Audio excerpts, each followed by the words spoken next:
Madam શું નામ આપનું? તમને શું તકલીફ હતી?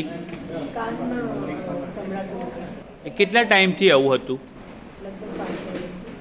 તો 5 વર્ષમાં કેટલા ડૉક્ટર પાસે ગયા હશો?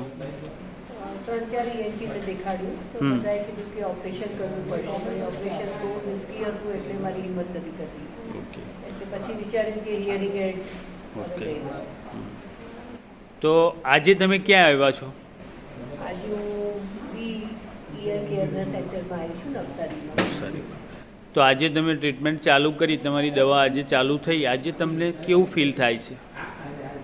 બેટર લાગ્યું પહેલાંનું સાંભળવાનું, પછી મને જે કર્યું એમાં થોડુંક ફરક લાગ્યો. બરાબર છે. તો તમારા અંદાજ મુજબ જે લોકોને કાનની તકલીફ હશે ઇન્ડિયામાં, ઘણા લાખો લોકો છે, એમને તમે શું અભિપ્રાય આપશો? એકવાર ટ્રાય ચોક્કસ કરું. Thank you so very much. Madam आपका नाम? संजू, आपको कैसा लगा हमारा काम? अच्छा लगा, काफ़ी अच्छा लगा. मुझे पर्सनली ऐसा नया देखने मिला आज तक, क्योंकि हम जितने भी एंटीज के पास गए थे सबने हेयरिंग करके बताया था.